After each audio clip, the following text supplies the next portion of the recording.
Hello students. नई शिक्षा नीति में अप्लाइड एकेडमिक्स पर बहुत अधिक बल दिया गया है।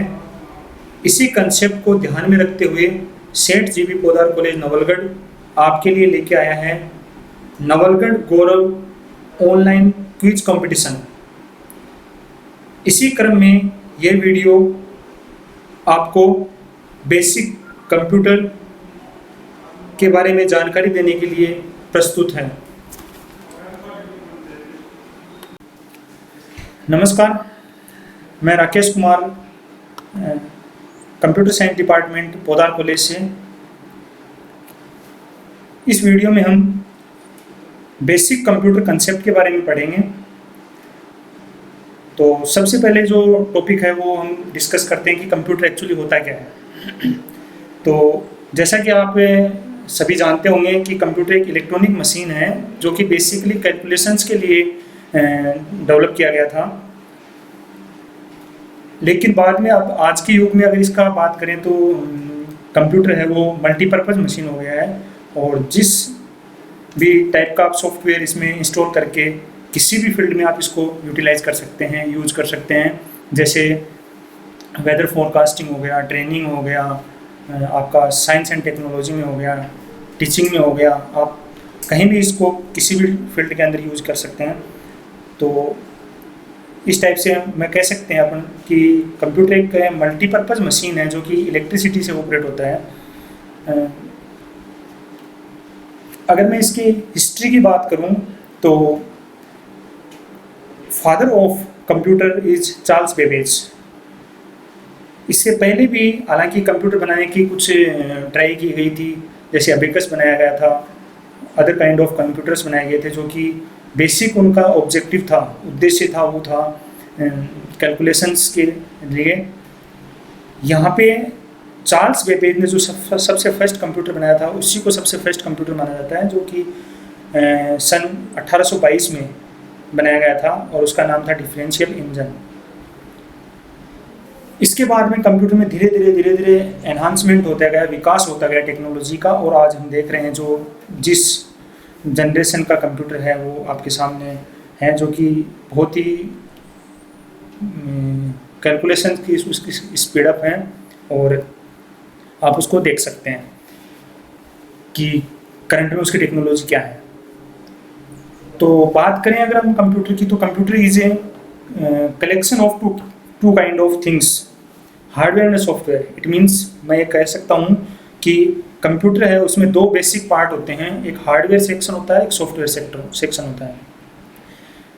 बेसिकली देखो, आप हार्डवेयर सेक्शन के अंदर हम उन कंपोनेंट्स को इंक्लूड करेंगे जो कि फिजिकल एग्जिस्टेंस रखते हो, यानी उसका फिजिकल अस्तित्व हो। फिजिकल अस्तित्व का मीन्स यहाँ पे जो कि टंगेबल हो, टचेबल हो, उनको हम देख सकते हैं, छू सकते हैं, फील कर सकते हैं, उनका फिजिकल प्रॉपर्टी हो। फिजिकल प्रॉपर्टी मीन्स जैसे उसका कोई कलर हो, शेप हो, वेट हो, these are considered as hardware. जैसे अगर इसकी बात करें तो इसमें हम सारे फिजिकल कंपोनेंट इंक्लूड कर सकते हैं, जैसे कीबोर्ड हुआ, माउस हुआ, हार्ड डिस्क हुई, एटसेट्रा। इसका सेकंड कंपोनेंट है वो है सॉफ्टवेयर।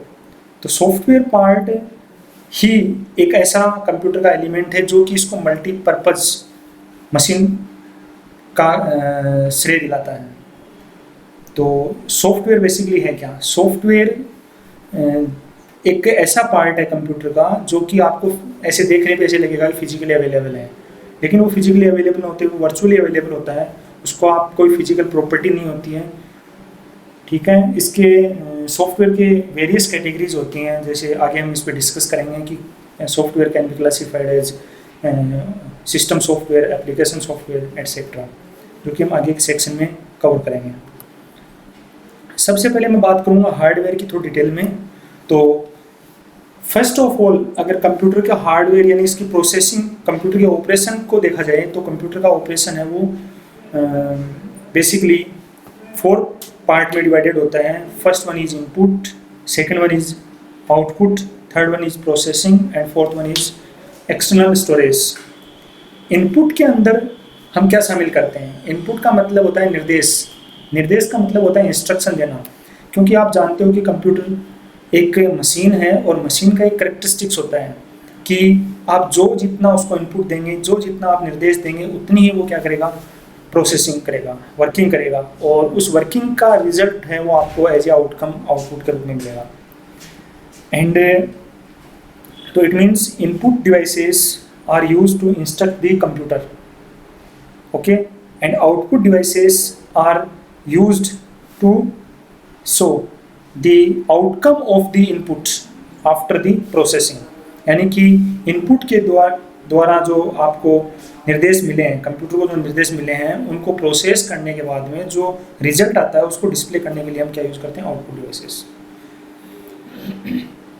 यहाँ पे फोर्थ कंपोनेंट है इसका इंटरनल स्टोरेज। इंटरनल स्टोरेज का हम यूटिलाइजेशन क्या करते हैं, इंटरनल स्टोरेज का हम यूटिलाइजेशन करते हैं जो भी हमने इनपुट दिए हैं वो, या प्रोसेस करने के बाद में जो आउटकम मिले हैं वो, उनको आप टेम्परेरी या परमानेंट फेज में स्टोर करना चाहते हैं तो उसके लिए हम स्टोरेज यूज़ करते हैं, जो कि बेसिकली आपको पता है कि स्टोरेज का मतलब होता है स्टोर करना, स्टोर का मतलब है संरक्षित करना। प्रोसेसिंग है इसका फोर्थ कंपोनेंट, और ये कंपोनेंट जस्ट एक ह्यूमन माइंड या ह्यूमन ब्रेन से इसको आप कंपेयर कर सकते हैं। जैसे ह्यूमन ब्रेन के अंदर जो भी इंस्ट्रक्शन मिलते हैं ह्यूमन को, उस इंस्ट्रक्शन के अकॉर्डिंग क्या आपको प्रोसेस करना है, क्या आपको रिएक्शन करना है, ये सारा ह्यूमन का ब्रेन डिसाइड करता है। तो यहाँ पे भी कंप्यूटर के अंदर भी it just similar to the brain, जो कि इनपुट किए गए डेटा पे या आपके स्टोरेज से पिक किए गए डेटा पे क्या आपको प्रोसेसिंग करनी है। प्रोसेसिंग मीन्स आप इसमें अर्थमेटिक ऑपरेशन कर सकते हैं, लॉजिकल ऑपरेशन कर सकते हैं, एट्सेट्रा। तो these are the computer operations, input, output, processing and external storage, okay. Then this one is the basic diagram of the such devices, जो कि आपने पहले अपन ने डिस्कस किया है। इसमें वेरियस पार्ट दिखाए गए हैं जो कि इनपुट डिवाइसेस भी हैं, आउटपुट डिवाइसेस भी हैं, और यहाँ पे इसका सीपीयू का पार्ट भी है। तो इसमें इनपुट डिवाइसेस के रूप में हम जो भी आगे डिस्कस करेंगे कि इनपुट डिवाइसेस में कौन कौन से हम डिवाइसेस को शामिल करते हैं, आउटपुट डिवाइसेस में कौन कौन सी डिवाइसेस को शामिल करते हैं, और सीपीयू के क्या क्या पार्ट होते हैं।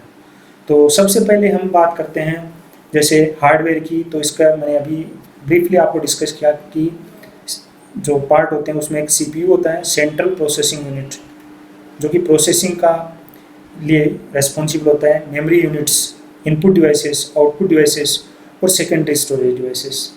मेमोरी यूनिट का मतलब यहाँ पे ये है कि जो कंप्यूटर की इंटरनल मेमोरी है। सेकेंडरी स्टोरेज का मतलब है it is a large memory. तो इसमें सबसे फर्स्ट पार्ट आता है वो आता है सेंट्रल प्रोसेसिंग यूनिट, सीपीयू।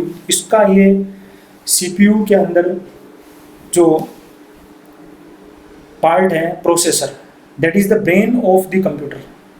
यही सारी जो कैलकुलेशन करता है उसके लिए रिस्पॉन्सिबल होता है CPU. And then second part is input device. Input device के अंदर मैं जैसे डिस्कस कर चुका हूँ कि इनपुट डिवाइसेस हैं वो कंप्यूटर को इंस्ट्रक्ट करने के लिए यूज में ले जाती हैं, और उससे आप कंप्यूटर को निर्देशित कर सकते हैं, इंस्ट्रक्ट कर सकते हैं। इनमें हम निम्नलिखित डिवाइसेस को शामिल करते हैं। कीबोर्ड, जो कि कंप्यूटर को टेक्स्ट फॉर्मेट में या टेक्स्ट के रूप में इनपुट देने के लिए काम में आता है। माउस, ये graphical user interface GUI based जो इनपुट डिवाइस है वो है, ये आपको सिलेक्शन और क्लिक की ऑपरेशन प्रोवाइड करवाता है। थर्ड कंपोनेंट है that is joystick. Joystick it is basically used in gamings, जो कि गेम वगैरह होते हैं, जो कि रियल टाइम गेम आप यूज करते हैं, उनमें यूज होता है। माइक्रोफोन, माइक्रोफोन का यूज है कोई भी वॉइस को रिकग्नाइज या वॉइस को रिकॉर्ड करने के लिए, वॉइस को इनपुट करवाने के लिए, वॉइस के रूप में इंस्ट्रक्शन को इनपुट करवाने के लिए हम जो भी कंपोनेंट यूज करते हैं दैट इज माइक्रोफोन।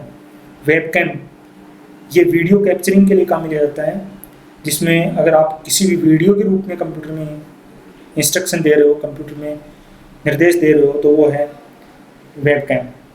और स्कैनर, स्कैनर का यूटिलाइजेशन क्या होगा आपका? स्कैनर का यूटिलाइजेशन ये है कि आप जैसे कोई हार्ड कॉपी, यानी आपके पास कोई प्रिंटेड पेज है या ड्रॉ शीट है, उसको अगर आप कंप्यूटर में एज ए इनपुट इंसर्ट करवाना चाहते हैं, इनपुट करवाना चाहते हैं, तो आपको यूज़ करना पड़ेगा स्कैनर। स्कैनर ही एक ऐसी डिवाइस है जो कि आपको हार्ड कॉपी से उसको सॉफ्ट कॉपी में कन्वर्ट करेगा, रीड करेगा। मॉनिटर, मॉनिटर ये जस्ट ऐसी डिवाइस है आज के टाइम पे कि ये इनपुट भी हो सकता है, आउटपुट भी हो सकता है। अगर मैं नॉर्मल मॉनिटर की बात करता हूँ तो that is considered as output device, लेकिन अगर मैं टच स्क्रीन मॉनिटर की बात करता हूँ तो वो एक आउटपुट डिवाइस भी है और इनपुट डिवाइस भी है। सच दैट्स वाई मैंने मॉनिटर को यहाँ पे मैंने इनपुट डिवाइस के रूप में भी इंक्लूड किया है। तो these are the input devices. उसके बाद में हम सेकंड सेक्शन में डिस्कस करेंगे आउटपुट डिवाइस के बारे में। तो आउटपुट डिवाइस का हम पहले ही बात कर चुके हैं कि ऐसी डिवाइसेस जो कि कंप्यूटर के द्वारा प्रोड्यूस किए हुए रिजल्ट को यूजर के समकक्ष, यूजर के फ्रंट में डिस्प्ले करने के काम में आती हैं। इसमें हम बेसिकली जो डिवाइसेस इंक्लूड करते हैं वो मॉनिटर होता है, प्रिंटर होता है और स्पीकर्स होता है। मॉनिटर है वो इलेक्ट्रॉनिक फॉर्म में डेटा को रिप्रेजेंट करता है यूजर के लिए। प्रिंटर है वो हार्ड कॉपी में प्रिंट आपका रिजल्ट प्रोड्यूस करता है। और ऑडियो है that is play through speakers, यानी वॉइस के रूप में आपको कोई भी आउटपुट चाहिए तो उसके लिए हम यूज करेंगे स्पीकर्स। तो फिर हम डिटेल में बात करते हैं मॉनिटर की। मॉनिटर जैसे आप देखते हो कि दो टाइप के होते हैं, CRT, LCD या LED। CRT की फुल फॉर्म होती है कैथोड रे ट्यूब और LCD की फुल फॉर्म होती है लिक्विड क्रिस्टल डिस्प्ले। तो ये टेक्नोलॉजी कल जो चेंजेज हैं उसकी बेस पे आप आजकल LED या LCD यूज करते हैं। देन नेक्स्ट जो कंपोनेंट था वो प्रिंटर था। प्रिंटर में भी आपके अलग अलग काइंड ऑफ प्रिंटर्स इंक्लूड किए जाते हैं, यानी कि प्रिंटिंग जो टेक्नोलॉजी है, प्रिंटिंग के पीछे जो टेक्नोलॉजी यूज की गई है उसके बेस पे, उसके बिहाफ पे दो टाइप के प्रिंटर होते हैं। First one is impact printer and second one is non impact printer. Impact printer में हम उन प्रिंटर्स को कंसीडर करते हैं, उन प्रिंटर्स को शामिल करते हैं जो प्रिंटर्स प्रिंटिंग के टाइम पे मैकेनिकल अप्रोच फॉलो करते हैं। मैकेनिकल अप्रोच का मीन्स जहाँ पे strike and stretch such kind of operations. And non impact printer में हम वो प्रिंटर शामिल करते हैं जो कि प्रेशर जो टेक्नोलॉजी है वो इम्प्लीमेंट करते हुए यूज़ करते हैं, जैसे इंकजेट प्रिंटर है, फोटोग्राफी मशीन है, आपका थर्मल प्रिंटर है। Such kind of printers are non impact printers. तो इसके वेरियस काइंड ऑफ प्रिंटर्स जैसे आपको मैं स्क्रीन पे शो कर रहा हूँ। फर्स्ट जो मैंने दिखा रखा है that is dot matrix printer, it is considered as impact printer. ये एक इम्पैक्ट प्रिंटर की कैटेगरी में शामिल किया जाता है। लेजर प्रिंटर और inkjet printer both are non impact printer, both are the example of non impact printer. फिर हम बात करते हैं प्रिंटर स्पीड की। तो प्रिंटर का जो स्पीड है वो PPM, पेजेस पर मिनट के अंदर मेजर किया जाता है। और लेजर प्रिंटर की जो रेंज है प्रिंटिंग की that is 20 to 45 pages print कर सकता है पर मिनट में।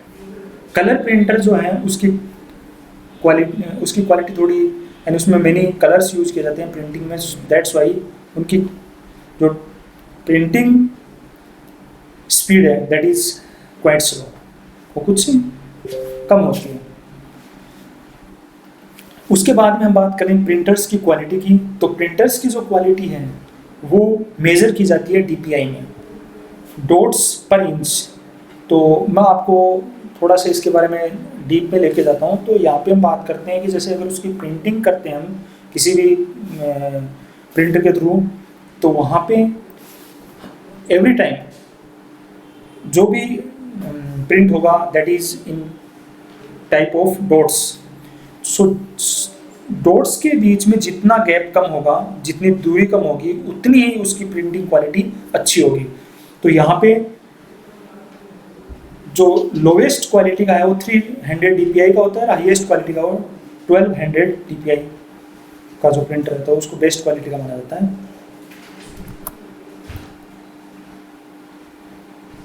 तो ये तो था इसके आउटपुट डिवाइस के बारे में बात कर रहे थे हम। इसके बाद में हम बात करते हैं CPU के बारे में, सेंट्रल प्रोसेसिंग यूनिट जिसकी फुल फॉर्म होती है। It is basically composed of many components, या it is a integration of many components. जैसे मैं बात करूँ तो CPU के मेजर पार्ट होते हैं, वो होते हैं motherboard, SMPS, and many parts which is installed, which is plugged in motherboard. तो जैसे हम बात करें तो मदरबोर्ड के क्या क्या कंपोनेंट्स हैं। मदरबोर्ड के अंदर आपका प्रोसेसर हुआ, रैम हुआ, रोम हुआ एंड सिस्टम बस हुआ। तो मदरबोर्ड एक पीसीबी है, प्रिंटेड सर्किट बोर्ड है, जिस पे आपकी RAM, processor, motherboard, hard disk और आपके प्रोसेसर सारे क्या होते हैं, इंटीग्रेटेड होते हैं। सीपीयू की अगर हम डिटेल में बात करें, फर्स्ट कंपोनेंट जो है सीपीयू, तो ये आपके सारी प्रोसेसिंग के लिए जिम्मेदार होता है। सारी प्रोसेसिंग सीपीयू के थ्रू परफॉर्म होती है। इसके निम्नलिखित पार्ट होते हैं, एएलयू, सीयू और मेमोरी। 3 पार्ट होते हैं। कौन कौन से? एएलयू, सीयू और मेमोरी। मेमोरी की बात कर रहा हूँ मैं, इंटरनल मेमोरी की बात, सीपीयू मेमोरी की बात कर रहा हूँ। एएलयू की फुल फॉर्म होती है अर्थमेटिक लॉजिकल यूनिट, जो कि मैथमेटिकल कैलकुलेशन परफॉर्म करने के काम में आता है। मैथमेटिकल कैलकुलेशन आप जानते हैं 2 टाइप की होती हैं, arithmetic and logical. So both kind of operations are perform by ALU. Then next component है इसका, है वो सीयू, कंट्रोल यूनिट, जो कि ये निर्धारित करता है कि आने वाले इनपुट्स पे प्रोसेसिंग करना है या किस टाइप की प्रोसेसिंग करनी है, या इसको मेमोरी में स्टोर करना है या फिर इसको आउटपुट को सेंड करना है। That is all the things are controlled by CU section. And memory section है वो आपके टेम्परेरी फॉर्म में इंफॉर्मेशन को होल्ड ऑन करता है, स्टोर करने का काम में आता है। तो ये बात रही आपकी सीपीयू की।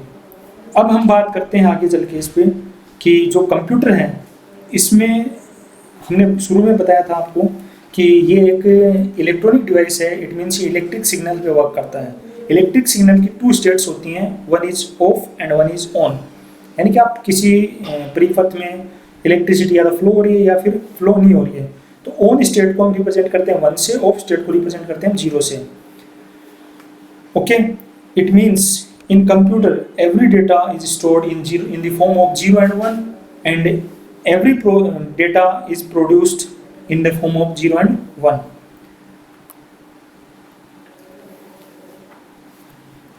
These data are stored in memory, which is also part of computer. यानी कि कंप्यूटर का एक भाग है मेमोरी, जिसके बारे में हमने अभी शुरू में बात की थी कि ये डेटा को टेम्परेरी फॉर्म में या फिर परमानेंट फॉर्म में स्टोर करने का काम में आता है। ओके, तो मेमोरी के अंदर कितनी इंफॉर्मेशन स्टोर होगी, ये हम मेजर कर सकते हैं measurement unit of the computer memory से। तो कंप्यूटर की जो मेमोरी है उसकी जो सबसे छोटी इकाई है, यानी कि कंप्यूटर मेमोरी में जो डेटा स्टोर होता है उसमें से सबसे छोटी जो यूनिट है दैट इज बिट। उसकी फुल फॉर्म है बाइनरी डिजिट। बाइनरी डिजिट का मतलब होता है कि ऐसा स्पेस, इतना स्पेस जिसमें एक बाइनरी डिजिट स्टोर हो सकती है। बाइनरी डिजिट का यहाँ पे मतलब है 0 या 1। 0 रिप्रेजेंट करता है ऑफ स्टेट को और 1 रिप्रेजेंट करता है ऑन स्टेट को। मैंने प्रीवियसली आपको अभी डिस्कस किया था। बिट से जो बड़ी इकाई है दैट इज बाइट, और 8 बिट का ग्रुप है वो क्या है, एक बाइट के इक्विवेलेंट है। यानी कि आप ये कह सकते हैं कि 1 byte is equals to 8 bits, या ऐसे कह सकते हैं कि 8 bits is equals to 1 byte. इनके बीच का एक इंटरमीडिएट जो मेमोरी यूनिट है वो हो रहा है that is called nibble, that is just equivalent to the half byte, यानी आधा बाइट है वो क्या कहलाता है, निपल कहलाता है। यानी कि आप कह सकते हैं कि 4 बिट्स का ग्रुप क्या कहलाता है, निपल कहलाता है। बाइट के बाद में जो नेक्स्ट जो लार्ज मेमोरी यूनिट है दैट इज केबी, किलोबाइट, और it is just equal to 1024 bytes. 1024 bytes के इक्विवेलेंट जो स्पेस बनता है दैट इज कॉल्ड किलोबाइट। उसके बाद का जो अपर यूनिट है दैट इज एमबी, मेगाबाइट, और मेगाबाइट में है 1024 केबी, और इससे बड़ा जो यूनिट है दैट इज जीबी।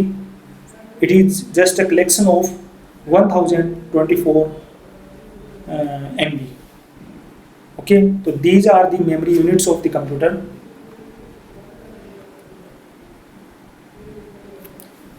अब हम बात करते हैं कंप्यूटर मेमोरी की टाइप की।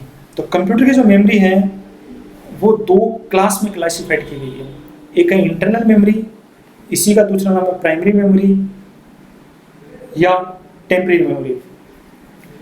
दूसरा है आपका सेकेंडरी मेमोरी या फिर ऑक्सिलरी मेमोरी। तो इंटरनल मेमोरी में हम क्या क्या क्लास यूज करते हैं? इंटरनल मेमोरी है, it is just classified into two section. ये दो भागों में बांटी गई है internal memory. First one is RAM, random access memory, other one is ROM. तो इन दोनों में देखो डिफरेंस क्या है। रैम है, उसकी फुल फॉर्म हो रही रैंडम एक्सेस मेमोरी, यानी कि रैम है वो डेटा को स्टोर करती है टेम्परेरी फॉर्म में। ये एक वोलेटाइल मेमोरी है। वोलेटाइल का मीन्स है अस्थायी मेमोरी है। तो इसमें डेटा तब तक परसिस्ट करेगा जब तक कि आपका सिस्टम ऑन है, आपका प्रोग्राम है वो रनिंग में है। जैसे ही आपका सिस्टम ऑफ हुआ, इसमें स्टोर डेटा आपके डिस्ट्रॉय हो जाएंगे। सेकेंड जो मेमोरी है, प्राइमरी मेमोरी का पार्ट, दैट इज रोम। रोम की फुल फॉर्म है read only memory. Read only memory का मतलब है इसमें आपको कंटेंट एक बार स्टोर होते हैं, उसको आप मेनी टाइम रीड कर सकते हो। ये क्या है? ये नॉन वोलेटाइल है नेचर में, यानी कि ये स्थिर है। इसमें आप कोई कंटेंट है वो लॉन्ग टाइम तक आपके परसिस्ट करेंगे जब तक कि आप इंटेंसली उसको रिमूव नहीं कर देते हैं। तो that is called ROM. ROM है, it is just classified into many sections, P ROM, EP ROM, EEP ROM. तो इसमें जो टेक्नोलॉजी यूज करते हैं डेटा स्टोर करने के लिए, उसके बेस पे हम इसको तीन भागों में बांट सकते हैं। P ROM means programmable read only memory, EP ROM means erasable programmable read only memory, और EEP ROM means electrically erasable programmable read only memory. तो पी रोम के अंदर जो इंस्ट्रक्शन है हम किसी एक प्रोग्राम के थ्रू हम क्या करते हैं, स्टोर करते हैं। ईपी रोम के अंदर जो भी है वो इलेक्ट्रॉनिक फॉर्म में जो मेमोरी में डेटा स्टोर करते हैं। इसके बाद में हम सेकेंड कैटेगरी की बात करते हैं मेमोरी की, that is external memory, auxiliary memory या सेकेंडरी मेमोरी। इस मेमोरी की डेटा स्टोरेज कैपेसिटी हाई होती है, यानी कि ह्यूज अमाउंट में इसमें डेटा हम स्टोर कर सकते हैं। एक्सेस स्पीड इसकी कम होती है। तो इसमें हम कंसिडर करते हैं जैसे floppy disk, CD, DVD disk और हार्ड डिस्क। ओके, तो ये मेमोरी हम सेकेंडरी मेमोरी की बात कर रहे हैं। बात करते हैं इसमें हार्ड डिस्क। तो हार्ड डिस्क में हम जो कंप्यूटर का जो भी मेन स्टोरेज है वो हार्ड डिस्क है, जिसमें आप ह्यूज अमाउंट में डेटा स्टोर कर सकते हैं। Then it is second one storage device, जो कि आपकी सेकेंडरी कैटेगरी मेमोरी की कैटेगरी में आता है। ये है सीडी रोम। सीडी रोम का मतलब है compact disk read only memory. Compact disk का मतलब इसमें जो भी इंफॉर्मेशन स्टोर होती है वो होती है आपकी ऑप्टिकल रेज के थ्रू, ऑप्टिकल मीडियम के अंदर। इसी का थोड़ा एनहांस जो वर्जन है वो है डीवीडी, डिजिटल वीडियो डिस्क इसकी फुल फॉर्म होती है। और ये 17 GB तक क्या कर सकती है, आपका डेटा स्टोर कर सकती है। इसकी कैपेसिटी 17 GB तक की होती है। इसके बाद में हम आजकल मॉडिफाइड जो यूएसबी डिवाइसेस हैं उनको भी हम मेमोरी के रूप में यूज़ करते हैं। जैसे यूएसबी ड्राइव, जो कि आपकी काफ़ी पॉपुलर आजकल डेटा को पोर्ट करने के लिए एक जगह से दूसरी जगह पे यूएसबी पेन ड्राइव वगैरह हम यूज़ करते हैं, that is considered as USB drive. यानी कि जिन मेमोरीज को आप अपने यूएसबी पोर्ट के थ्रू प्लग इन कर सकते हो सिस्टम के साथ में, that is considered as USB devices. हम बात करते हैं पोर्ट्स की।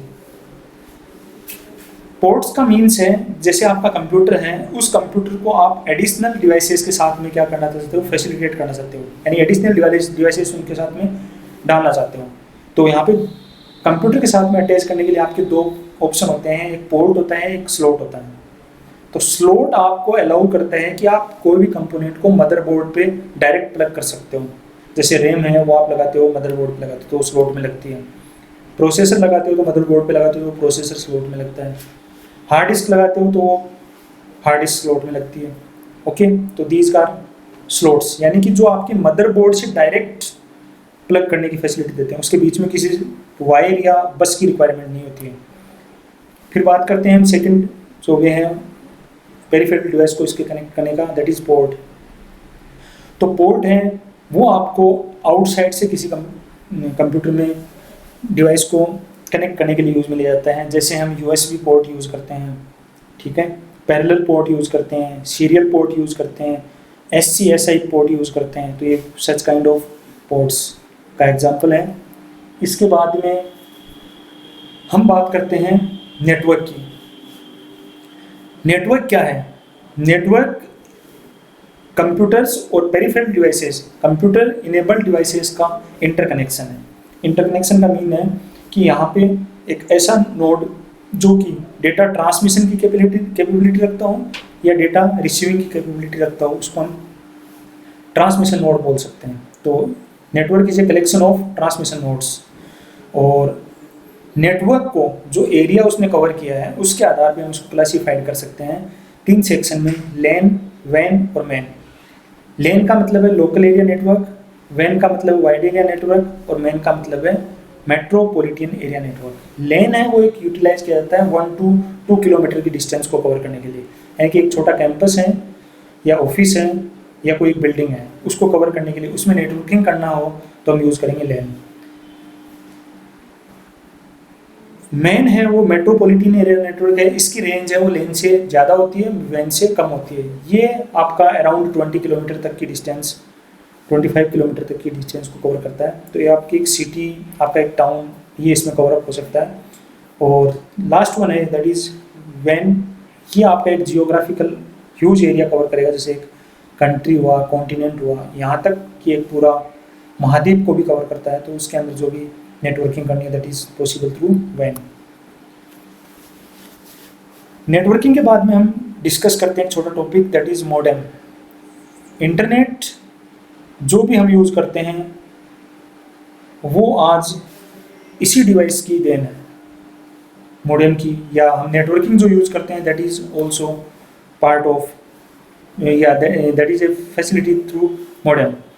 मॉडेम क्या है? एक डिवाइस है जो कि क्या करता है, सिग्नल के कन्वर्जन के लिए काम में लेता है। आप जानते हैं कि कंप्यूटर है वो डिजिटल मशीन है, यानी कि डिजिटल डेटा पे वर्क करता है। और जो भी डेटा का ट्रांसमिशन, नेटवर्किंग या इंटरनेट हम यूज़ करते हैं तो इट मीन्स ये transmission of data from one place to another place. तो जो ट्रांसमिशन की जब हम बात करते हैं तो डिजिटल सिग्नल्स के साथ में प्रॉब्लम है कि जो डिजिटल सिग्नल है वो लॉन्ग डिस्टेंस तक ट्रांसमिट नहीं हो सकते।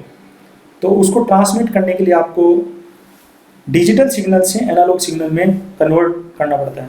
और ये जो कन्वर्जन है that is possible through this device modem. Modem term है वो 2 शब्दों से मिलकर बना है, एमओ और डीईएम। एमओ का मतलब होता है मॉड्यूलेशन और डीईएम का मतलब होता है डीमॉड्यूलेशन। मॉड्यूलेशन का मतलब हुआ analog digital signal to analog conversion, और demodulation is a reverse process of modulation. उसके अंदर क्या होता है कि आपके एनालॉग सिग्नल्स हैं वो डिजिटल सिग्नल में कन्वर्ट होते हैं। तो these are the part of the hardware section. हम बात करेंगे सॉफ्टवेयर सेक्शन की। तो सॉफ्टवेयर सेक्शन में देखो क्या है, सॉफ्टवेयर कुछ नहीं है। सॉफ्टवेयर क्या है? It is a set of instructions. Set of instruction क्या कहलाता है? एक प्रोग्राम कहलाता है। और प्रोग्राम्स का कलेक्शन क्या कहलाता है? एक सॉफ्टवेयर कहलाता है। तो जो भी प्रोग्राम वगैरह होते हैं या जो भी इंस्ट्रक्शन होती हैं वो प्रोग्रामिंग लैंग्वेज के थ्रू लिखी जाती हैं।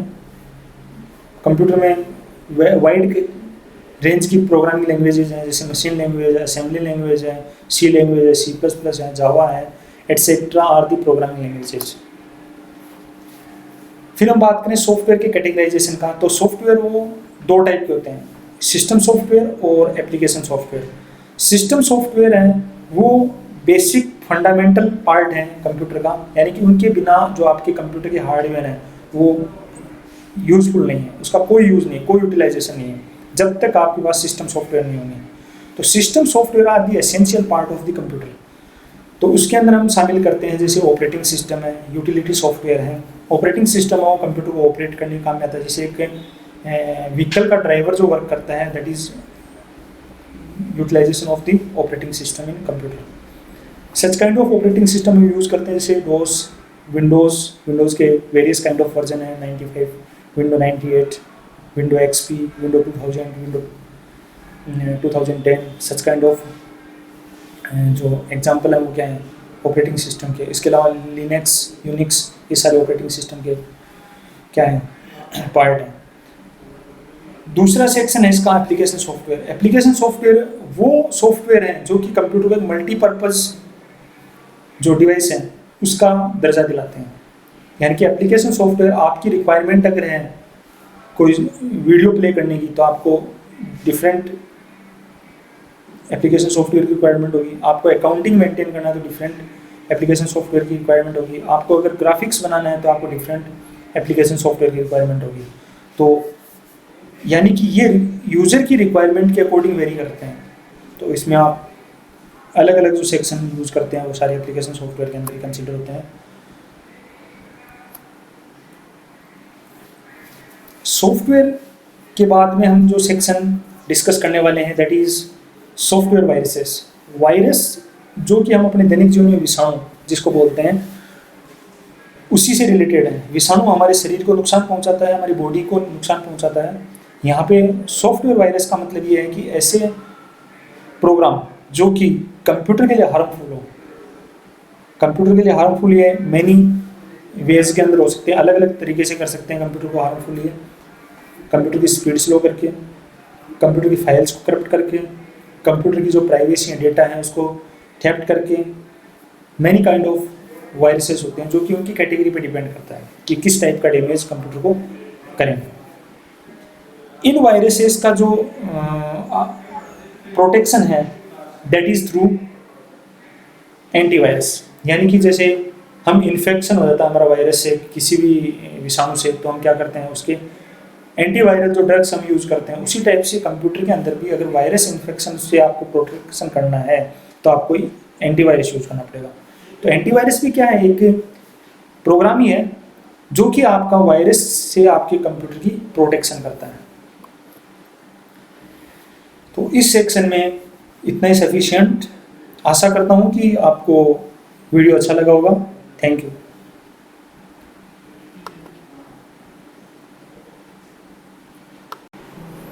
नवलगढ़ गौरव ऑनलाइन क्विज कंपटीशन एवं किशोर वैज्ञानिक प्रोत्साहन योजना के बारे में अधिक जानकारी के लिए वीडियो के डिस्क्रिप्शन बॉक्स में दिए गए लिंक को विजिट करें। धन्यवाद।